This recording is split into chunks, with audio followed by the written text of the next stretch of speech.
आज आपण राजर्षी शाहू महाराज यांच्याविषयी आपण चर्चा करणार आहोत की महाराष्ट्राची एक संस्कृती बनलेली आहे की ज्या संस्कृतीला आपण फुले शाहू आंबेडकर अशा पद्धतीने आपण ओळखतो। आपल्या चळवळीची म्हणजे विचारधारा स्पष्ट करत असताना फुले शाहू आंबेडकर अशा पद्धतीने आपण आपली विचारधारा ही प्रदर्शित करत असतो किंवा फुले शाहू आंबेडकर चळवळ आपण याला संबोधित असतो। वास्तविक पाहता की राजर्षी शाहू महाराज यांचा या चळवळीतला जो रोल आहे तो किती महत्वपूर्ण आहे हे जर आपण त्यांच्या प्रत्येक कृतीतून जर आपण पाहिलं तर निश्चितपणे शाहू महाराजांसारखा रयतेचा राजा ज्याला आपण खऱ्या अर्थाने राजर्षी असं संबोधलं असा राजा होणे पुन्हा शक्य नाही। अशा पद्धतीनेच शाहू महाराजांची गणना आपल्याला करावी लागते।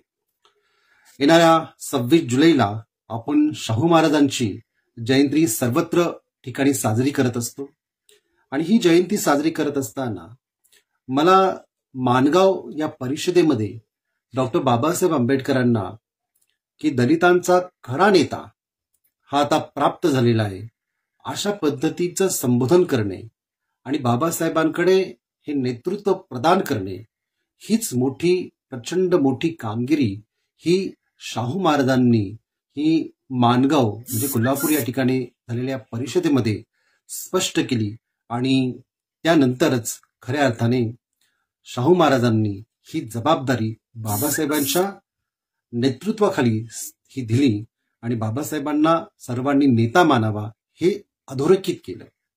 तर फार मोठी काम हे शाहू महाराजांनी केलं आणि हे काम करत असताना शाहू महाराजांची जी खऱ्या अर्थाने जी जाणीव ही महात्मा ज्योतिराव फुलेंच्या सत्यशोधक चळवळीच्या नंतर म्हणजे महात्मा ज्योतिराव फुले यांचं 1890 मध्ये जे काही त्यांचं निधन झालं आणि त्यानंतरच जे समाज सुधारणाकांचं जे युग होतं ते युग संपुष्टात आलं असं म्हटलं गेलं।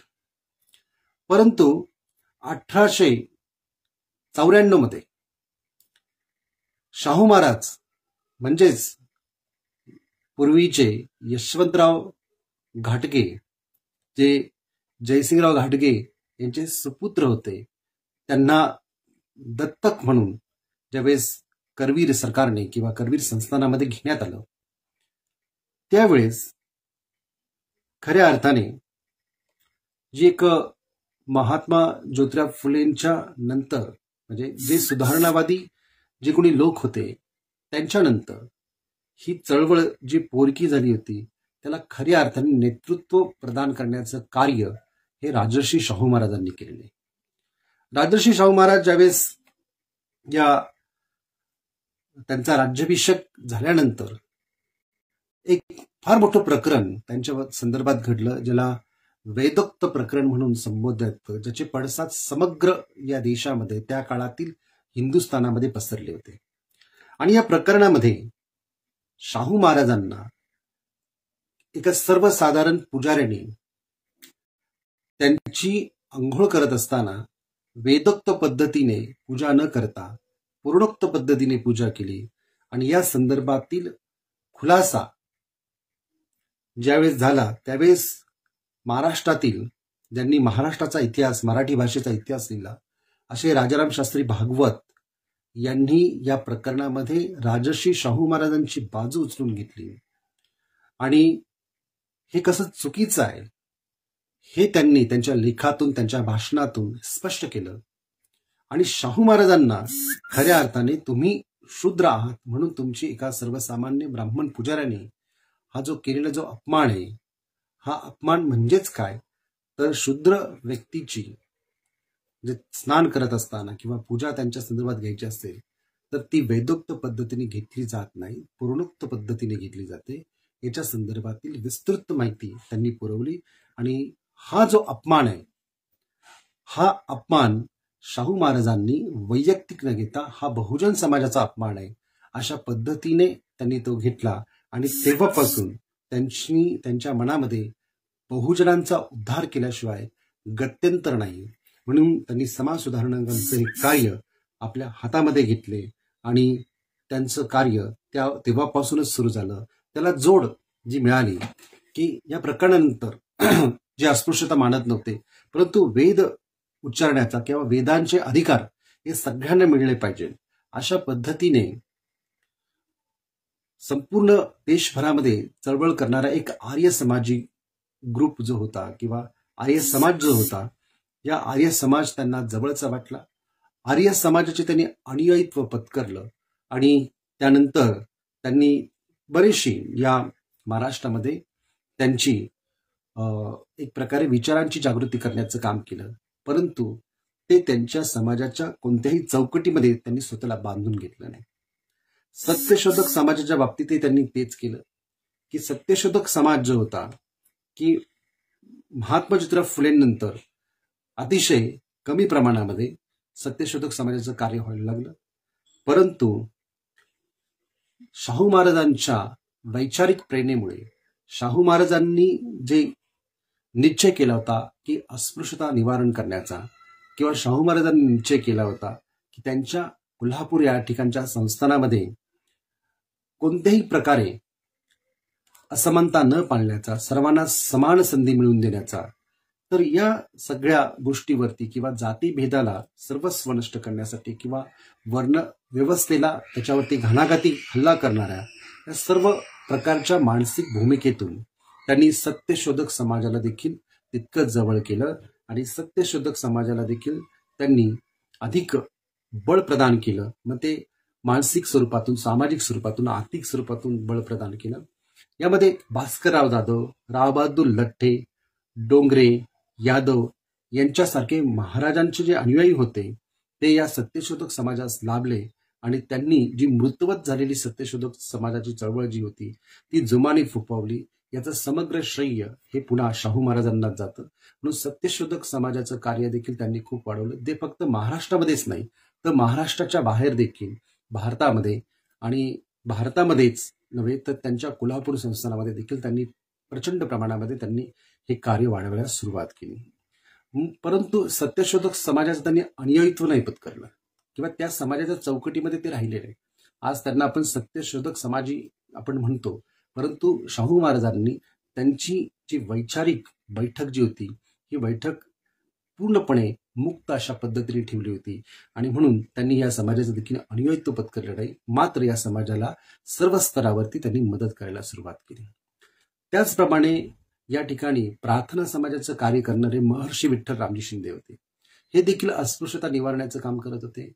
रोटीबेटी व्यवहार किंवा स्नेहभोजनामध्ये अस्पृश्यतांचा सहभाग अशा पद्धतीची कार्य करण्याची एक पद्धती ही विठ्ठलरामजी शिंदेची होती आणि विठ्ठलरामजी शिंदे देखील प्रार्थना समाजाच्या माध्यमातून या प्रकारचं कार्य करत होते. त्यांना जोड होती सर नारायण चांदावरकर यांची आणि हे दोघेही अस्पृश्यता निवारण आणि शिक्षणाचा प्रचार आणि प्रसार करण्याचं काम हे अस्पृश्य लोकांमध्ये आणि इतर मागासवर्गीय लोकांमध्ये देखील झालं पाहिजे अशा पद्धतीने या भूमिकेने ते काम करत होते. शाहू महाराजांनी विठ्ठलरामजी शिंदे यांनाही मदत केली. याही पलीकडे महाराष्ट्रामध्ये नव्हेच तर पूर्ण भारतामध्ये डॉक्टर ॲनी बेझंट ज्या काँग्रेसच्या काही काळामध्ये अध्यक्ष होत्या, त्याचप्रमाणे अँड्रोएल या थिओसॉफिकल सोसायटीच्या सदस्यांना देखील राजाश्रय हा शाहू महाराजांनी दिला होता आणि ते देखील काही प्रमाणामध्ये अस्पृश्यता निवारण करण्याचं कार्य काही ठिकाणी ते करत होते आणि काही ठिकाणी ते यशस्वी देखील झाले.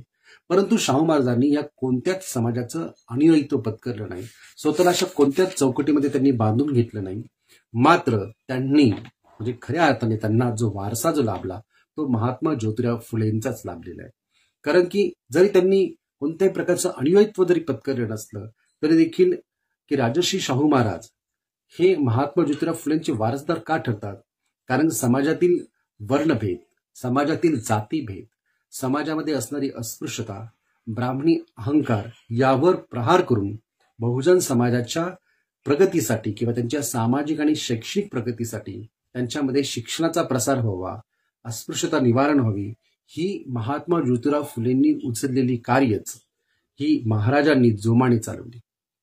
ज्यांना सामाजिक क्रांतीची मशाल शाहू महाराजांनी नंतर डॉक्टर बाबासाहेब आंबेडकरांच्या हवाली केली असं आपण म्हणू शकतो.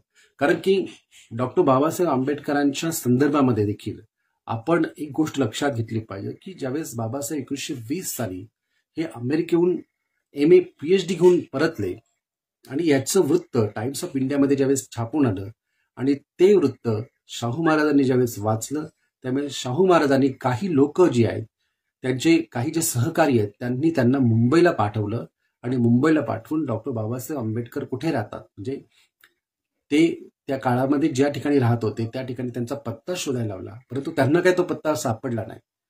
म्हणून शाहू महाराज स्वतःच त्या ठिकाणी मोटार गाडीने गेले आणि त्या ठिकाणी गेल्यानंतर मुंबई परळ या भागामध्ये ज्या ठिकाणी बाबासाहेब आंबेडकर राहत होते त्या ठिकाणी बाबासाहेबांना ते स्वतः जाऊन भेटले. बाबासाहेबांना आपल्या मोटारीमध्ये बसवलं, आपल्या गेस्ट हाऊसमध्ये ज्या ठिकाणी ते मुंबईला थांबले त्या ठिकाणी गेले. त्या ठिकाणी बाबासाहेबांचं त्यांनी मनोमन कौतुक केलं की एका अस्पृश्य समाजाला जर शिक्षणासाठी संधी प्राप्त झाली तर त्या संधीचं तो किती मोठ्या प्रमाणामध्ये सोनं करू शकतो आणि हे बाबासाहेब आंबेडकरांनी त्या काळामध्ये सिद्ध करून दाखवलं होतं. आणि म्हणून बाबासाहेब आंबेडकरांचा त्यांना खूप अभिमान वाटला आणि बाबासाहेबांना त्यांनी आपल्या कोल्हापूरला येण्याचं निमंत्रण दिलं आणि बाबासाहेबांचा सत्काराचा समारंभ त्यांनी कोल्हापूर या ठिकाणी आयोजित केला. ते खूप मनोरम अशा पद्धतीचं दृश्य होतं. कारण की बाबासाहेबांना म्हणजे त्यावेळेस बाबासाहेबांना आपण म्हणजे त्या काळातील लोक भीमराव आंबेडकर असंच संबोधत होते किंवा साहेब या नावाने संबोधत होते. नंतर भविष्य काळामध्ये म्हणजे माणगावच्या परिषदेनंतर बाबासाहेब ज्या पद्धतीने बाबासाहेब एक प्रकारे या समाजाच्या उद्धारासाठी त्यांनी कार्य हातामध्ये घेतलं त्यावेळेस बाबासाहेबांना म्हणजे साहेब फक्त साहेब नाही तर ते सर्व लोकांचे दलितांचे बाबासाहेब झाले. या पद्धतीने शाहू महाराजांनी त्या ठिकाणी त्यांचा सत्कार करण्याचे योजले आणि केवळ सत्कार नाही तर बाबासाहेब कोल्हापूरला रेल्वेने पोहोचले. रेल्वेने पोहोचल्यानंतर त्या ठिकाणी उतरल्यानंतर बाबासाहेबांची चांगल्या एका गेस्ट हाऊसमध्ये व्यवस्था करण्यात आली आणि शाहू महाराजांनी आणलेल्या रथातून बाबासाहेबांना त्या ठिकाणी जरीचा पेटा हा प्रदान करण्यात आला आणि बाबासाहेबांची मिरवणूक ही सगळ्या त्या कोल्हापूरच्या त्या नगरीमध्ये काढण्यात आली आणि अस्पृश्य समाजामध्ये शिकलेला व्यक्ती हा कशा पद्धतीने प्रगती करू शकतो याची एक आशा शाहू महाराजांना बाबासाहेबांकडून होती आणि ती त्यांनी बोलून दाखवली. काही योजना आखल्या, काही अंमलबजावणी कशी करायची याची विचार विनिमय झाले. बाबासाहेबांनी त्यांना इतकंच म्हटलं की जो जरीचा फेटा तुम्ही मला दिलेला आहे त्याचं निश्चितपणे मी मान सन्मान कायम मी त्याला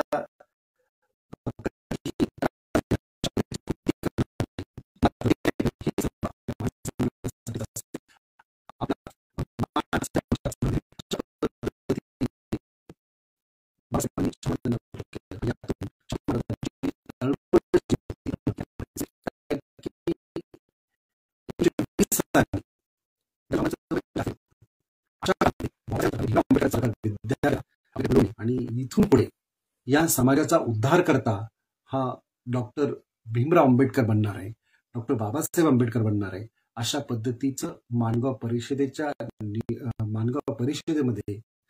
शाहू महाराजांनी उद्गार काढलेले. सांगा परिकच की ही तळमळ ही शाहू महाराजांना होती आणि ही तळमळ पाहून आपल्याला असं लक्षात येईल की शाहू महाराजांनी किती मोठं भरीव कार्य हे त्यांच्या कोल्हापूर संस्थानामध्ये केलं असेल. कारण की त्यांनी ज्या पद्धतीने या समूळ जातीवादाला संपवण्याचं, वर्ण व्यवस्थेला संपवण्याचं कार्य जे हातात घेतलं होतं त्याच्यामध्ये सगळ्यात प्रथम जे कोणतं कार्य असेल ते अस्पृश्यता उद्धाराचं कार्य होतं. म्हणजे अस्पृश्यता निर्मूलनाचं कार्य होतं.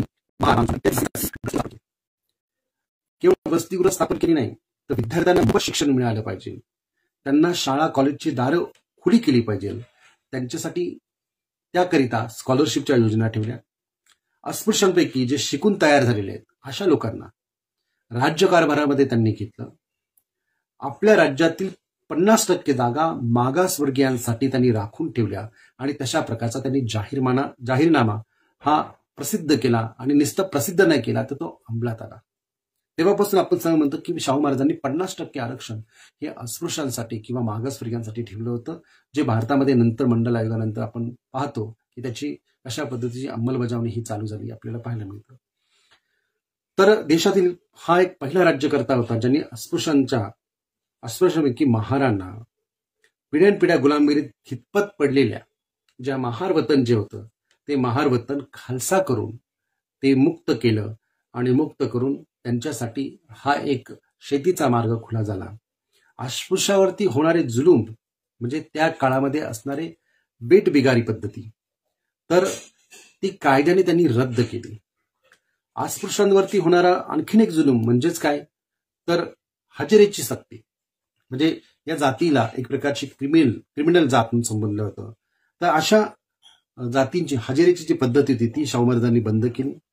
या सर्वांवरचा कळस म्हणजे अस्पृश्य निवारणाचा जाहीरनामाच त्यांनी प्रसिद्ध केला व तो नुसता प्रसिद्ध नाही केला तर त्याची अंमलबजावणी देखील त्यांनी केली. या जाहीरनाम्यामध्ये त्यांनी असं म्हटलं की सर्व सार्वजनिक स्टेज हाऊसेस, सरकारी अन्नछत्र वगैरे ठिकाणी व नदीचे पाणवठे, सार्वजनिक विहिरी येथे कोणत्याही मनुष्य प्राण्याला किंवा प्राण्याचा विटाळ मानवायचे नाही. तसे न झाल्यास गाव कामगार, पाटील व तलाठी यांना जोखीमदार धरले जाईल. म्हणजे अशी सार्वजनिक ठिकाणी की जी ठिकाणांमध्ये अस्पृश्यता मांडण्याची जी पद्धती होती किंवा स्पर्श हा विटाळ मांडण्याची पद्धती ती रद्द केली. आणि ती रद्द करून कुणाला जर अशी पद्धती जर कोणी आचरणात आणत असेल तर त्याला सर्वस्वी जबाबदार गाव कामगार म्हणजे त्या ठिकाणचा ग्रामसेवक, पाटील, तलाठी अशा व्यक्तींना जोखीमदार धरण्यात येईल. 1919 मध्ये हा जाहीरनामा प्रसिद्ध केला. यापूर्वी त्यांनी आपल्या राजवाड्यावरती महार व मांग इत्यादी अस्पृश्य समाजातील लोकांना शरीर संरक्षक, ड्रायव्हर किंवा पोस्टिलियन, माहूत, कुत्तेवार, पुलेसवार म्हणून जवळ केले. इतकंच नव्हे की त्यापैकी काही जणांना त्यांनी तलाठी देखील बनवले. काही लोकांना वकिलीच्या सनद्या दिल्या. ज्या महारांच्या शेकडो पिढ्या गावाच्या चावडी व पायऱ्यावरती जोहार मायबाप करण्यामध्ये धन्यता मानत होत्या अशा लोकांना शाहू महाराजांनी गावाच्या पाटलाबरोबर चावडीत बसून न्याय निवाडा करण्याचं काम देखील त्यांनी केलं. आणि ही क्रांतिकारी दृश्य फक्त आपल्याला कोल्हापूर या संस्थानामध्ये दिसली. तर अशा पद्धतीने त्यांनी एक एक कामाला गती देण्यास प्रारंभ केला होता. आपल्या सगळ्यांना माहिती की एक कांबळे गणपत कांबळे यांना कोल्हापूर नगरीमध्ये मध्य वस्तीमध्ये चहाचं दुकान सुरू करून दिलं, चहाचं हॉटेल सुरू करून दिलं आणि त्या चहाच्या हॉटेलवरती स्वतः शाहू महाराज चहा प्यायला जात असत आणि आपल्या सहकाऱ्यांना चहा प्यायला सांगत असत. सर्व लोक त्या ठिकाणी चहा पित असत आणि शाहू महाराज त्याचे पैसेही त्याला देत असत. तर फक्त बोलणे नाही तर प्रत्यक्ष कृती करण्याचं काम हे राजर्षी शाहू महाराजांनी केलेलं आहे. राजर्षी शाहू महाराजांची जी क्रांतिकारक पावलं ज्याला आपण म्हणू, ज्यांनी खऱ्या अर्थाने जी क्रांती ज्यांनी घडवण्याचं काम केलं की याच्यामध्ये केवळ अस्पृश्यच नव्हे तर जेवढे काही बलुतेदार होते, अलुतेदार होते, त्याच्यामध्ये कुंभार होते, सुतार होते, लोहार होते, न्हावी होते इत्यादी ज्या जाती होत्या ज्यांच्याशी अस्पृश्यतेचा व्यवहार होत नव्हता परंतु त्या जातींना खालच्या जाती मानण्याची पद्धती होती. अशा लोकांना त्यांच्या पारंपरिक व्यवसायातून मुक्त केले. कोणताही व्यवसाय त्यांना करण्याचे त्यांनी स्वातंत्र्य बहाल केले. त्यांनी ते दैत्य, बलुतेदार अशा पद्धती रद्द केल्या. त्याचप्रमाणे त्यांनी आंतरजाती विवाह संमती कायद्यात केवळ पाठिंबा नव्हे तर त्याची अंमलबजावणी केली. विधवा विवाह संमती कायदा केला. त्याचप्रमाणे विधवा स्त्रियांच्या मुक्तीचा मार्ग खुला केला. तसेच मुरळी, जोगती अशा ज्या काही अनिष्ट अंधश्रद्धाळू ज्या प्रथा होत्या त्या कायद्याने बंद केल्या. इंदूरच्या राजाची वाटाघाटी करून 100 आंतरजाती विवाह लावण्याची योजना त्यांनी आखली. त्यापैकी त्यांनी 25 विवाह हे आंतरजाती घडवून आणले व जडक घराण्यातील एक कन्या व होळकर घराण्यात देऊन मराठा धनगर विवाह घडवून आणला. शाहू महाराजांचा आणखी एक क्रांतिकारक पाऊल म्हणजे हिंदूंना कायद्यासमोर समान लेखणारे हिंदू कोड सन 1920 मध्ये त्यांनी आपल्या राज्यामध्ये अंमलात आणले. ज्या हिंदू कोड बिलाविषयी बाबासाहेबांनी नंतर प्रशस्त असं लिखाण केलं आणि हिंदू कोड बिल जे तयार केलं होतं त्याच्यानंतर विरोध झाला. मात्र शाहू महाराजांनी सुरुवातीला ब्रिटिशांनी केलेले हिंदू कोड याची अंमलबजावणी ही आपल्या राज्यामध्ये केली. कोल्हापूर ही एक दक्षिणेतील शिक्षणाची काशी आहे. अशा पद्धतीने शाहू महाराजांनी काम करायला सुरुवात केली. महाराजांनी शिक्षणात सर्व सुधारणांमध्ये अग्रक्रम दिला. विशेषतः अज्ञान, अंधश्रद्धा व दारिद्र्य यातून बहुजन समाजाची सुटका करायची झाल्यास शिक्षणाशिवाय पर्याय नाही. याकरिता 1917 मध्ये 500 ते 1000 लोकसंख्या असलेल्या प्रत्येक खेड्यामध्ये प्राथमिक शाळा सुरू केल्या व शिक्षण व सक्तीचा कायदा केला. म्हणजे शिक्षण हा सक्तीचा कायदा केला व शिक्षण ज्या ठिकाणी शाळा नाही त्या ठिकाणी देवळात, चावडीत, धर्मशाळेमध्ये किंवा जिथे जागा असेल त्या ठिकाणी मुलांना प्राथमिक शिक्षण दिलं पाहिजे आणि मुलांनी देखील त्या ठिकाणी आलं पाहिजे. तर अशा पद्धतीने प्रत्येक खेडेगावामध्ये मुलं शिकू लागली. कायदा केला त्यावेळेस फक्त 27 शाळा होत्या. त्याच्यामध्ये फक्त 1296 विद्यार्थी होते.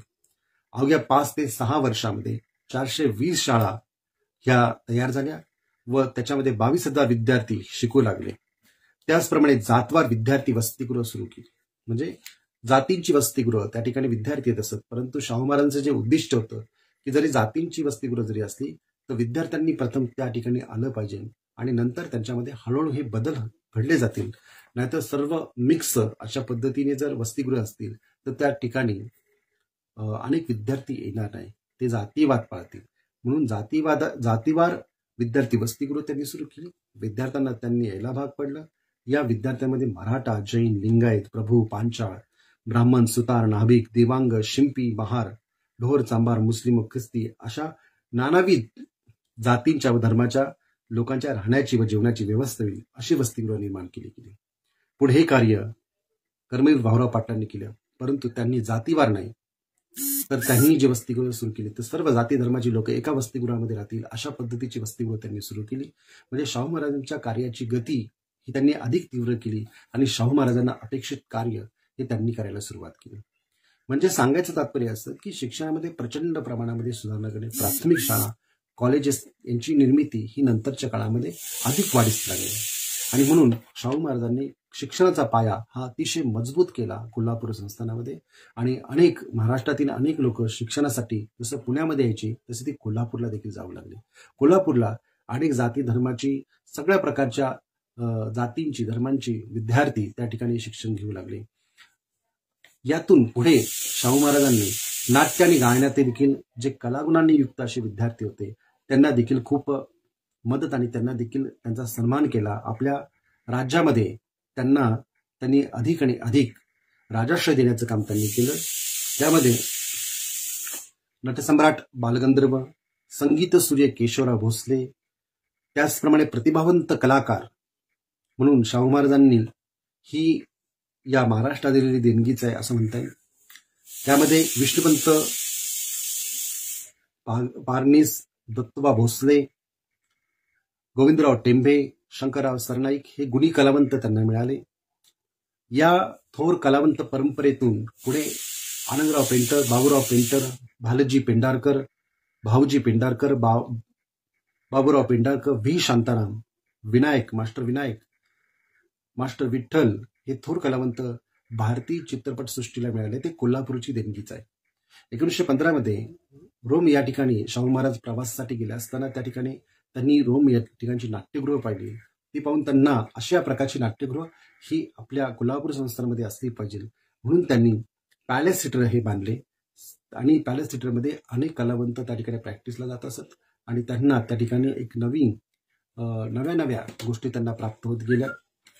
यातून संगीत क्षेत्रामध्ये त्यांचं नाव अतिशय प्रसिद्ध होतं. शाहू महाराजांच्या काळामध्ये अल्लादिया खासाहेब यांना शाहू महाराजांनी निमंत्रित केलं आणि त्यांना बंधुतुल्य प्रेम देऊन आपल्या या संस्थानामध्ये राजाश्रय दिला.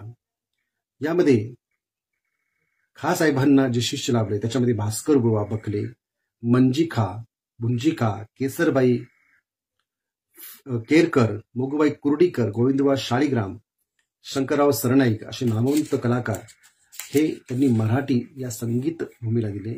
त्याचप्रमाणे चित्रकलेच्या क्षेत्रात देखील त्यांनी बाबूराव पेंटर, आनंदराव पेंटर, अबालाल खान, रहमान हे महान कलावंत हे राजर्षी शाहू महाराजांच्या प्रेरणेनेच तयार झाले. पुढे ही परंपरा आपल्याला माधवराव बागल जे सत्यशोधक चळवळीचे अग्रगण्य होते, ज्यांनी डॉक्टर बाबासाहेब आंबेडकरांचा पुतळा हा कोल्हापूरमध्ये बनवला होता. म्हणजे याला पहिला पुतळा बाबासाहेब जिवंत असताना आपण म्हणतो की तो पुतळा माधवराव बागल यांनी बनवलेला तो आजही कोल्हापूर या ठिकाणी आपल्याला पाहायला मिळतो. दत्तोबा दळवी, बाबा गजरमल या कलाकारांनी समर्थपणे ही चित्रकलेची परंपरा चालली किंवा शिल्पकलेची परंपरा चालवली. मल्लविद्येला प्राधान्य त्यांनी दिलं. शिवाय शिवप्पा बेरड, कृष्णा मर्दाने, बाबू गिरे, गोपा परीट, व्यंकप्पा बुरुड अशा नाना जाती जमातीच्या नामांकित मल्ल त्यांनी निर्माण केले. म्हणजे कोल्हापूरची जी परंपरा, मल्लाची जी परंपरा आहे, कुस्तीची जी परंपरा ही आपल्याला जी दिसते त्याचं कारण छत्रपती शाहू महाराज आहे. शेती आणि सहकार क्षेत्रामध्ये देखील त्यांचं प्रचंड मोठं योगदान आहे. उद्योगधंद्यांमध्ये त्यांचं योगदान आहे. राधानगरीचं धरण हे शाहू महाराजांनी बांधलं असल्यामुळे कोल्हापूरमध्ये एक प्रकारची हरित क्रांती झाल्यासारखं आपल्याला पाहायला मिळालं. त्याचा संपूर्ण परिसराचा कायापलट झाला. हजारो बागायता त्यामुळे तयार झाल्या. ऊसाचे मळे तयार झाले. 1905 मध्ये गुळाची बाजारपेठ ही कोल्हापूर या ठिकाणी तयार झाली. 1906 मध्ये सुताची व कापडाची गिरणी Shri Shahu spinning and viewing mill स्थापन केली. शेतमालावर आधारित उद्योगधंद्यांना त्या ठिकाणी त्याचा जो पाया मजबूत झाला आणि शेतकी उद्योगाला गती मिळाली. त्यातून पुढे सहकार कायदा तयार झाला आणि सहकार कायद्यातून मग पुढे आणखीन एक विकास झाला. म्हणजे शेतकी व्यवसाय, म्हणजे शेतीतून देखील व्यवसायाला कशा पद्धतीने गती प्राप्त होते हे छत्रपती शाहू महाराजांनी आपल्याला दाखवलं. या काळामध्ये लेखकांना, विचारवंतांना देखील त्यांनी खूप प्राधान्य दिले. याच्यामध्ये बाळाजी प्रभाकर मोडक, विजापूरकर, रावबहादूर दब पारसनीस, केळुस्कर गुरुजी, जे बाबासाहेबांचे ज्यांनी प्रथम बुद्धचरित्र हे बाबासाहेबांना भेट दिलं होतं. केळुस्कर गुरुजींच्या प्रेरणेने, म्हणजे शाहू महाराजांच्या प्रेरणेने केळुस्कर गुरुजींनी छत्रपती शिवाजी महाराजांचं समग्र चरित्र लिहून काढलं. प्रबोधनकार केशव सीताराम ठाकरे, भास्करराव जाधव, रावबहादूर महादेव इत्यादींना त्यांनी प्राधान्य दिलं आणि त्यांना त्यांच्या संस्थानामध्ये कार्य किंवा लेखन करायला त्यांनी प्रवृत्त केलं. त्यांच्याकडून लेखन करून घेतलं. या सगळ्या शाहू महाराजांच्या जितक्या काही कार्यपद्धती होत्या, ज्याला लोककल्याणकारी राजा आपण म्हणतो, अशा लोककल्याणकारी राज्याची खऱ्या अर्थाने अंमलबजावणी छत्रपती शाहू महाराजांनी केली. शाहू महाराजांनी खरा जो लीडर जो आहे तो जर कोणता ओळखला असेल तर तो डॉक्टर बाबासाहेब आंबेडकरांच्या रूपाने. कारण बाबासाहेब आंबेडकरांच्या मूकनाईक या पाक्षिकाला देखील छत्रपती शाहू महाराजांनी सहकार्य केलं. त्या काळामध्ये त्यांनी 2500 रुपयाची देणगी या मासिकासाठी दिली होती. त्याचप्रमाणे बाबासाहेबच हे या चळवळीचे नेते ठरू शकतात किंवा हे दलित उद्धाराचे कार्य करू शकतात आणि त्याचे प्रमुख हे डॉक्टर बाबासाहेब आंबेडकर होऊ शकतात आहेत, याच्यावरती ज्याला आपण शिक्कामोर्तब करणे म्हणतो ते छत्रपती शाहू महाराजांनी केलं. कारण की शाहू महाराजांच्या म्हणजे बाबासाहेबांच्या अगोदर सर नारायण चंदावरकर आणि विठ्ठलरामजी शिंदे हे काम करत होते. आणि हे काम करत असताना बाबासाहेबांच्या संदर्भामध्ये घडलेला जो प्रसंग आहे तो प्रसंग आपण लक्षात घेतला पाहिजे. कारण की शाहू महाराजांनी विठ्ठलरामजी शिंदेला पण मदत केलेली आहे. शाहू महाराजांनी श्री चंदावर यांनाही मदत केलेली आहे. परंतु त्यांना ते नेते नाही समजत. त्यांना त्यांनी मदत जरूर केली अस्पृश्यता निवारणाचं कार्य करण्याची, परंतु ते सरकारचे स्वीकृत असे लोक होती जे काही सामाजिक सुधारणा घडवण्यामध्ये या लोकांना विचारण्यात येत असे. परंतु बाबासाहेब मात्र ही नवे होते आणि नवे असताना ज्यावेळेस साऊथ बॉरो कमिटी ही भारतामध्ये आली आणि त्यावेळेस यांनी म्हणजे अस्पृश्यांचे नेते म्हणून किंवा अस्पृश्य सुधारण्याचे कार्य करण्याचे किंवा अस्पृश्यांसाठी काय काय केलं पाहिजे या योजना मांडण्यासाठी ज्यावेळेस त्यांच्यासोबत ज्यावेळेस मीटिंग झाली साऊथ बॉरो समितीसोबत, त्यावेळेस ह्यांनी ज्या मागण्या मांडल्या होत्या तर या मागण्यांमध्ये हे ब्रिटिशांनी बोलवलेले सदस्य होते आणि मात्र बाबासाहेब आंबेडकर हे त्या काळामध्ये एक विद्यार्थी अशा अवस्थेमध्ये असताना, विद्यार्थी म्हणून असताना त्यांनी तिथल्या गव्हर्नरशी पत्रव्यवहार करून त्या समितीमध्ये मला देखील प्रतिनिधित्व दिलं पाहिजे किंवा मला अस्पृश्यांची बाजू मांडण्यासाठी प्रतिनिधी म्हणून तुम्ही बोलवलं पाहिजे या संदर्भात ते पत्रव्यवहार करून बाबासाहेब त्या ठिकाणी सहभागी झाले होते. बाबासाहेबांना असं कोणी तिथे पाठवलं नव्हतं. स्वतः बाबासाहेबांनी गव्हर्नरशी पत्रव्यवहार करून ते त्या समितीमध्ये किंवा त्या मीटिंगमध्ये सहभागी झाले आणि त्यावेळेस त्यांनी विठ्ठलरामजी शिंदेच्या भूमिकेला प्रखर विरोध केला. बाबासाहेबांनी त्या ठिकाणी जी मागणी केली की अस्पृश्य लोकांना मतदानाचा अधिकार असला पाहिजे, त्यांचा स्वतंत्र मतदारसंघ असला पाहिजे, त्यांना त्यांच्या शिक्षणाचा त्यांच्यामध्ये प्रचार आणि प्रसार हा झालाच पाहिजे आणि याकरिता सरकारची जबाबदारी की त्यांनी प्रत्येक अस्पृश्यता ज्या ठिकाणी आहे त्या ठिकाणी अस्पृश्यता निवारण करण्याचं कार्य केलं पाहिजे आणि शिक्षणाच्या कार्याला प्रोत्साहन दिलं पाहिजे, त्यांच्यामध्ये सामाजिक सुधारणा घडवण्यासाठी काम केलं पाहिजे. ह्या बाबासाहेबांनी मांडलेल्या ज्या योजना होत्या, ह्या योजना त्या ठिकाणी विठ्ठलरामजी शिंदेंनी त्याला प्रथम विरोध केला. आणि यासाठी त्यांनी स्वतंत्र मतदारसंघ नव्हे तर आणि मतदानाचा अधिकार नव्हे तर प्रतिनिधी जो आहे तो प्रतिनिधी हा ब्रिटिशांनी निवडावा अशा पद्धतीची मांडणी केली. आणि विठ्ठलरामजी शिंदेची मांडणी जी आहे किंवा त्यांची जी भूमिका आहे ती मान्य झाली. बाबासाहेबांची भूमिका मात्र मान्य झाली नाही. परंतु या सगळ्या गोष्टीतून काय उघडकीस झालं की बाबासाहेब प्रचंड विठ्ठलरामजी शिंदेच्या भूमिकेला विरोध करत असताना बाबासाहेबांनी ज्या ज्या पद्धतीने अस्पृश्यता निवारण्याच्या कार्यक्रमाचे जी काही नियोजनं त्यांनी मांडली किंवा ज्या ज्या गोष्टी त्यांनी सुचवल्या त्या गोष्टीचं स्वागत स्वयं राजर्षी शाहू महाराजांनी केलं. आणि राजर्षी शाहू महाराजांनी त्यानंतर जी ऐतिहासिक माणगाव परिषद जी झाली, या माणगाव परिषदेमध्ये जे 15 ठराव, माणगाव परिषदेच्या नंतर ज्यावेळेस बाबासाहेबांच्या संदर्भात त्यांनी सांगितले की तुम्हाला खराखुरा जो तुमचा जो काही नेतृत्व करणारा नेता आहे हा तुम्हाला मिळालेला आहे आणि हा निश्चितपणे हा तुम्हाला या सगळ्या गोष्टीतून बाहेर काढील अशा पद्धतीने माझ्या मनाचा परिपूर्ण हा निश्चय झालेला आहे असं माझं मन मला सांगत आहे की बाबासाहेबच हे करार तर भीमराव आंबेडकर हे तुमचे खरे पुढारी आहेत. आणि या दृष्टिकोनातून पुढे त्यांनी माणगाव परिषदेमध्ये केलेलं भाषण आणि या भाषणातून त्यांनी सांगितलेला वृत्तांत, त्यांनी कोणतं कोणतं कार्य केलं, काय काय केलं जे आपण यापूर्वी पाहिलं. आणि यानंतर माणगाव परिषदेमध्ये झालेले जे ठराव जे आहेत ते ठराव देखील तितकेच महत्वाचे आहेत. कारण की यातूनच आपल्याला लक्षात येतं की बाबासाहेबांनी या ठरावातून कोणत्या कोणत्या गोष्टी अंमलात आणल्या. तर पहिल्या महायुद्धामध्ये ब्रिटिश सरकारला व दोस्त राष्ट्रांना जय मिळाल्याबद्दल ही परिषद आनंद व्यक्त करत आहे. आणि श्री महाराज शाहू छत्रपती सरकार इलाका करवीर यांना आपल्या राज्यात बहिष्कृतांना समानतेने हक्क देऊन त्यांचा उद्धार करण्याचे सत्कृत्य आरंभले आहे. याबद्दल त्यांचा वाढदिवस प्रत्येक बहिष्कृत व्यक्तीने सणाप्रमाणे साजरा करावा असं परिषदेचं मत आहे. हे त्या परिषदेमध्ये ठरलेले ठराव आहे. तिसरी गोष्ट, जे राजे आणि महाराजे संस्थानिक आहेत, बहिष्कृतांच्या उन्नतीसाठी प्रयत्न करीत त्यांची ही परिषद मनपूर्वक आभार मानते. यापूर्वी सयाजीराव गायकवाड महाराज हे देखील या पद्धतीने कार्य करत होते. यांच्या शिष्यवृत्तीच्या योजनेवरतीच डॉक्टर बाबासाहेब आंबेडकर हे परदेशामध्ये शिकायला गेले होते, म्हणून ते देखील तितकेच महत्वपूर्ण होते. त्यांनी देखील त्यांच्या संस्थानामध्ये या पद्धतीची कार्य करायला त्या काळामध्ये केवळ सुरुवात नाही तर अनेक लोकांना त्यांनी घडवण्याचं काम केलं होतं. आणि म्हणून सयाजीराव गायकवाड देखील खूप महत्वाचे राजे होते. असे जे काही राजे आहेत त्याच्यामध्ये होळकर राजे देखील येतात. तर त्यांनी जे काही बहिष्कृत लोकांच्या उन्नतीसाठी जे प्रयत्न केले, परिषद त्यांचे मनपूर्वक धन्यवाद व्यक्त करते. चौथा ठराव जो होता त्याच्यामध्ये ते असं म्हणतात की व्यक्तीच्या म्हणजे प्रत्येक व्यक्तीच्या उन्नतीला सानुकूल सामाजिक परिस्थितीची अत्यंत जरुरी आहे. जन्मसिद्ध अयोग्यता व जन्मसिद्ध अपवित्रा यामुळे हिंदुस्थानातील सामाजिक परिस्थिती बहिष्कृत वर्गाच्या उन्नतीस प्रतिकूल आहे. इतकेच नव्हे तर त्यामुळे हा वर्ग सर्वसाधारण अशा मानवी हक्कास देखील दुरावला आहे.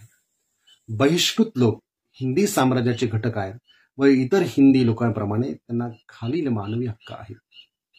सार्वजनिक रस्ते, विहिरी, तलाव, शाळा, धर्मशाळा तसेच लायसन्स खाली असलेल्या करमणुकीच्या जागा, भोजनागृहे, वाहने इत्यादी सार्वजनिक सोयींचा उपभोग घेण्याचा त्यांना हक्क आहे. गुणसिद्ध योग्यतेने त्यांना व्यापार करण्याचा व नोकरी मिळवण्याचा हक्क आहे.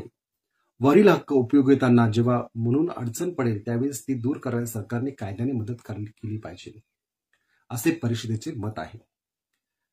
पाचवा जो ठराव होता त्याच्यामध्ये प्राथमिक शिक्षण मुला मुलींचा भेद न करता जितक्या लवकर होईल तितक्या लवकर सक्तीचे व मोफत करण्यात यावे. सहावा ठराव होता बहिष्कृत वर्गाच्या शिक्षणाचा प्रसार होणे अत्यंत जरुरीचे आहे, त्याशिवाय त्यांची उन्नती होणार नाही. हा पाचवा ठराव होता. म्हणून त्यांच्या शिक्षणाचा प्रसार करण्यास शाळा मास्तर, deputy assistant, deputy educational inspector त्यांचे हितेशू असले पाहिजे. ज्या अर्थी इतर वर्गातील माणसे बहिष्कृत वर्गाच्या शिक्षणाकडे दुर्लक्ष किंबहुना अनुदारपणाही दाखवितात त्या अर्थी वरील प्रकारच्या अधिकारास बहिष्कृत वर्गातील माणसे असावीत असे परिषदेचे मत आहे. तसे बहिष्कृत वर्गाचे मास्तर ट्रेंड होण्यास त्यांना विशेष सवलत देऊन त्यांचा प्रवेश होण्याची सोय सरकारने करावी अशी परिषदेची आग्रहाची विनंती आहे. बहिष्कृत वर्गात शिक्षणाचा प्रसार करण्यास जिल्ह्यांना बहिष्कृत वर्गांपैकी निदान एक डेप्युटी किंवा असिस्टंट डेप्युटी एज्युकेशनल इन्स्पेक्टर असावा व त्या दर्जाचे ट्रेनिंग कॉलेजची 3rd इयर परीक्षा पास झाल्यास आणि किंवा मॅट्रिक पर्यंत शिकलेल्या इसम लायक समजावा असं परिषदेचं मत आहे. खालसातील ज्याप्रमाणे मुसलमानांना व म्हैसूर संस्थानातील ब्राह्मणेतर बहिष्कृत वर्गाच्या विद्यार्थ्यांना मध्यम वरिष्ठ शिक्षणार्थ मुबलक शिष्यवृत्त्या दिल्या जात आहे, त्याचप्रमाणे बहिष्कृत वर्गातील विद्यार्थ्यांना ब्रिटिश हद्दीत तशा शिष्यवृत्त्या मिळाव्या अशी परिस्थितीच्या आग्रहाची विनंती आहे. सर्वत्र पुरुष व अस्पृश्यांच्या शाळा एकत्र असाव्यात असे या परिषदेचे मत आहे. हल्ली दिसून येत असलेली महारकी वतनदाराची स्थिती अगदी हलाखीची आहे असे कष्टाने म्हणावे लागते. या हलाखीची कारणे 2 असावीत असे परिषदेत वाटते. महार वतनदारांना पड वगैरे अगदी गलिच्छ कामं करावी लागत असल्यामुळे त्यांच्या वतनदारी व कमीपणाची छटा उमटली आहे. वतनी जमिनी वतनदारामध्ये पिढ्यानपिढ्या विभागून जात असल्यामुळे जमिनीचे इतके बारीक तुकडे झालेले आहेत की प्रत्येक महार वतनदारामध्ये पुरेशी पैदास होत नसल्यामुळे त्यांची अगदी कंगाल स्थिती झाली आहे. यामुळे वतन पद्धतीत फेरफार करणे अगदी जरुरी झाले आहे असे परिषदेचे ठाम मत आहे. महार की वतन सर्व महार लोकात विभागून सर्वांनी दरिद्री व कंगाल राहण्यापेक्षा ते वतन थोडक्याच लोकांमध्ये विभागून त्यांची स्थिती मानास्पद व सुखावह करणे बरे. म्हणून महार की वतनाची जमीन थोड्याच महारांना मोठ्या प्रमाणामध्ये वाटून देऊन ज्या महारांना अशा प्रमाणामध्ये जमीन विभागल्यामुळे वतनी जमीन मुकाव्या लागेल त्यांना शक्य तेथे पड जमीन रयतावयांच्या नियमाने देऊन त्यांची सोय लावण्यात यावी. हल्ली असलेली वतनी जमीन ज्या महार कुळास देण्यात येईल त्यांच्याकडून आपल्या मुलामुलींनी साक्षर करून आपल्या दर्जाप्रमाणे राहण्याची अट लिहून घेण्यात यावी. 10वा ठराव याप्रमाणे मेलेल्या जनावरांचे मांस कोणत्याही जातीच्या माणसाने खाणे हा गुन्हा आहे असे कायद्याने मानले जावे असा या सभेचा अभिप्राय आहे. तलाठ्यांच्या जागांवर बहिष्कृत वर्गाच्या नेमणुका होत जाव्यात अशी परिषदेची मागणी आहे. बहिष्कृत वर्गाच्या उन्नतीकरता झटत असणाऱ्या बहिष्कृत संस्थांचे अगर व्यक्तींचे कळकळीबद्दल ही परिषद जरी आभारी आहे तरी पण बहिष्कृत वर्गांचे राजकीय आणि सामाजिक हितसंचय करण्यात त्यांच्याकडून जे उपाय सुचवले जातात ते उपाय बहिष्कृत वर्गास सर्वस्वी मान्य होतात असे सरकारने समजू नये असे या परिषदेचे आग्रहाचे सांगणे. भावी कायदे कौन्सिलात बहिष्कृतांचे प्रतिनिधी त्यांच्या लोकसंख्येच्या व गरजेच्या प्रमाणात त्यांच्या स्वतंत्र मतदारसंघातून निवडून घेण्यात यावे अशी परिषदेची हक्काची मागणी. ही परिषद भरून आणण्याचे कामी ज्यांनी परिश्रम केले त्यांचे व विशेषतः अप्पा दादा गोड पाटील यांचे ही परिषद फार फार आभार मानते. वरील सर्व ठराव त्या अधिकाऱ्यांकडे व इतर संबंध असणाऱ्या गृहस्थांकडे पाठवण्याचा अधिकार ही परिषद तिच्या अध्यक्षतेस आहे. आणि माणगाव परिषद सांगता झाली. या परिषदेच्या निमित्ताने डॉक्टर बाबासाहेब आंबेडकर यांनी माणगाव येथे दिनांक 21 मार्च 1920 रोजी माणगाव प्राथमिक शाळेत मुक्काम केलेला होता. डॉक्टर बाबासाहेब आंबेडकर यांच्या पहिल्या सार्वजनिक परिषदेचे बहिष्कृत वर्गात नवचैतन्याची वाट निर्माण करण्याचं कार्य या माणगाव परिषदेने केले. म्हणजे शाहू महाराजांनी योग्य प्रतिनिधी हा निवडला तो बाबासाहेब आंबेडकरच होते. योग्य नेता हा खऱ्या अर्थाने या माणगाव परिषदेतूनच खऱ्या अर्थाने प्राप्त झाला आणि या संघर्षाचे एक प्रकारे नवचैतन्य आणून देण्याचं कार्य त्यांनी केलं. तर निश्चितपणे शाहू महाराजांचं कार्य हे अत्यंत महान कार्य आहे.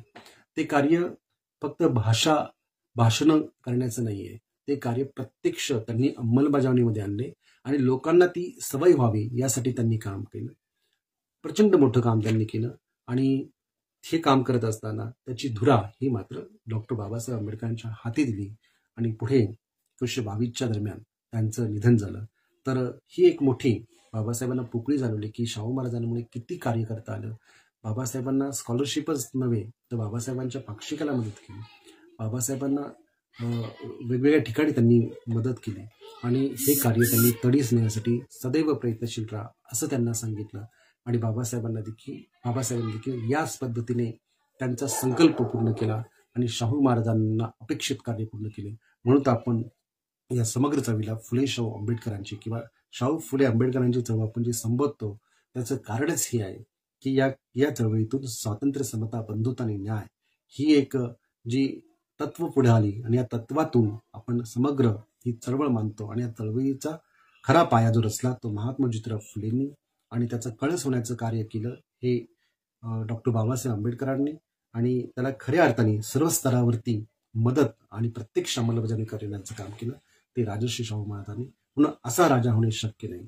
म्हणून असा लोककल्याणकारी राजा ज्याला राजर्षी आपण संबोधतो आणि तो खऱ्या अर्थाने सर्व स्तरावरती योग्य पद्धतीने त्यांनी समाज सुधारण्याचंच नव्हे तर नव्या नव्या लोकांना नव्या नव्या पद्धतीने आधुनिक पद्धतीने संधी देण्याचं कार्य केलं. अशा महान राजर्षी शाहू महाराजांना मी या ठिकाणी प्रणाम करतो, वंदन करतो आणि या ठिकाणी माझं हे आपल्याशी चर्चा करणारं शाहू महाराजांच्या संदर्भामध्ये आपण चर्चा करणारं छोटं कहाणी चर्चा या ठिकाणी थांबवतो.